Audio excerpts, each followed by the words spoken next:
Today we are going to talk about the coronary angioplasty and aortic coronary bypass surgery. Now we have discussed when the coronary vessels get occluded, then there are symptoms due to decreased blood flow to the cardiac muscles. To decrease this occlusion or to remove this occlusion, there are different treatment options, and one of them is the coronary angioplasty. Now, what is coronary angioplasty? And then we are also going to consider aortic coronary bypass or coronary artery bypass, graft cabbage. Now we are going to discuss these things purely from physiology point of view. Purely from physiology point of view. Otherwise, this is the domain of cardiologists and intervention cardiologist.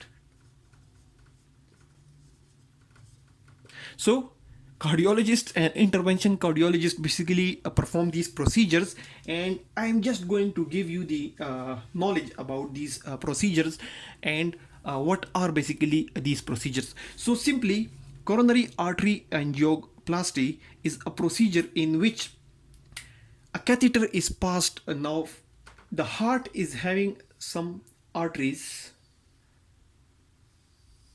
Basically, heart is supplying blood to the different portions of the heart, the body, and this the heart can be accessed through these blood vessels.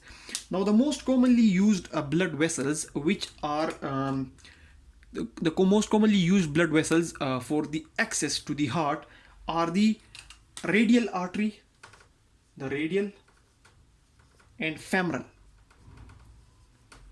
Now this is aorta and it will give rise to femoral arteries. Now in this procedure, the coronary angioplasty, a catheter is passed through these peripheral arteries. This is a catheter, it is passed through this artery and it reaches this vessel, the coronary vessel, or to this femoral artery. A catheter is passed here in this angioplasty procedure. And what it does is that the catheter, the tip of the catheter, it reaches this level. It reaches this level. Suppose, for example, this is the coronary vessel.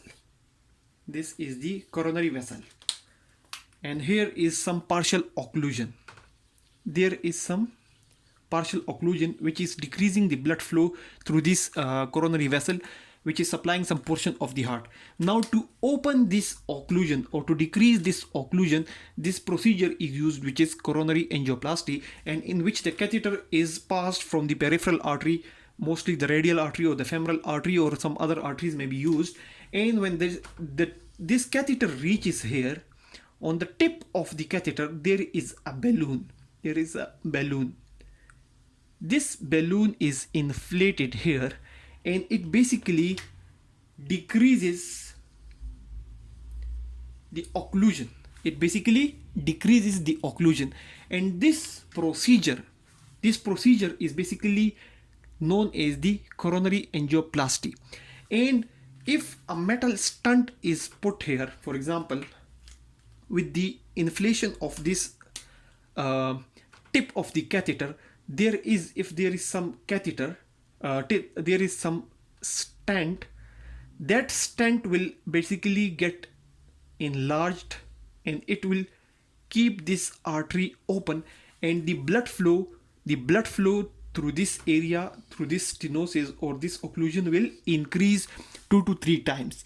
Now this is a procedure which is used by the experts, the cardiologist, the intervention cardiologist, and they use this procedure to open the coronary vessels, which are basically a risk for myocardial infarction, or which could basically occlude or completely stop or decrease the blood flow to the different portion of the heart.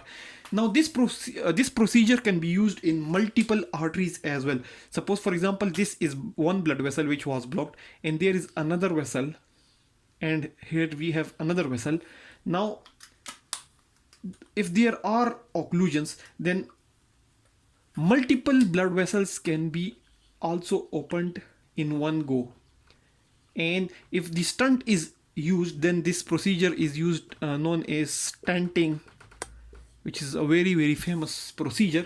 Now that's all about the coronary angioplasty. That's something which we need to consider, that it is a procedure in which a catheter is passed through a peripheral artery which reaches the coronary vessel, and at the tip of the at the tip of the catheter there is a balloon which is inflated at the site of the occlusion, and due to the inflation, due to increase in size of the balloon, this occlusion decreases and the blood flow basically increases.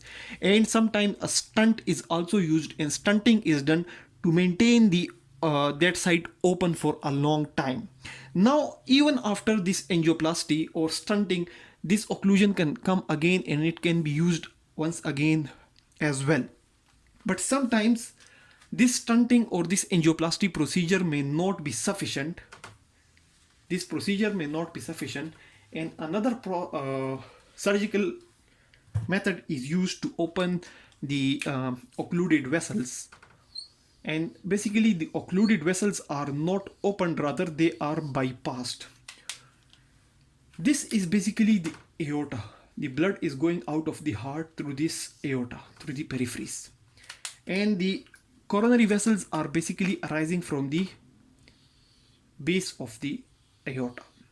Now, if suppose, for example, the occlusion in the coronary artery is very large and it cannot be opened through angioplasty or stunting, then this aortic coronary bypass graft or this surgery is used, coronary artery bypass graft CABG or aortic coronary bypass surgery.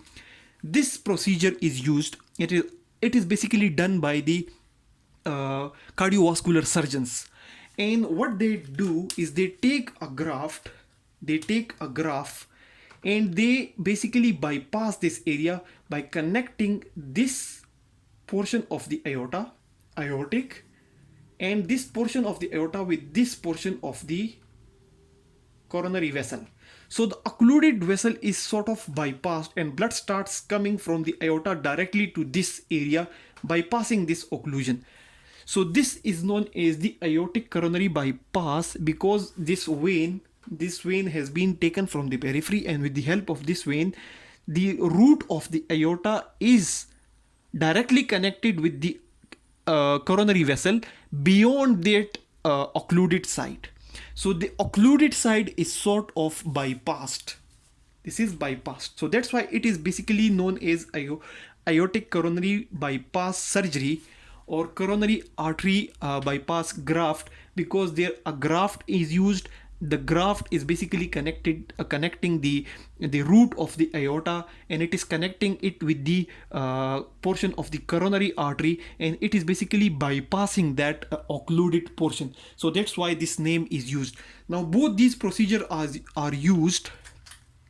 Both these procedures are basically used to increase the supply to the ischemic portions of the heart, or to restore the blood supply, to the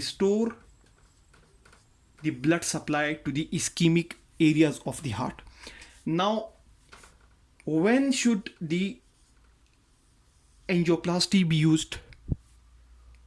Who will be performing angioplasty or bypass surgery? And when should it be performed? Which arteries should be stunted? When should be performed? Who will be performing it? When will be performed? Which arteries will be performed?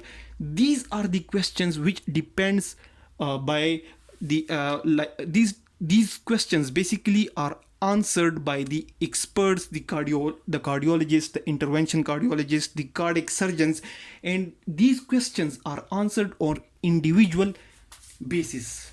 They are individualized. Like each and every patient has his own treatment protocols, and has separate treatment protocols and separate plane. Now, some patients may need just one bypass or just one graft. Some patients may need two different grafts. Some patients may need multiple grafts. So that's basically a very clinical thing, and we are here just discussing it as an option, and to know that there are the procedures which can be used to open the coronary vessels and to restore the blood vessels to the different portions of the heart.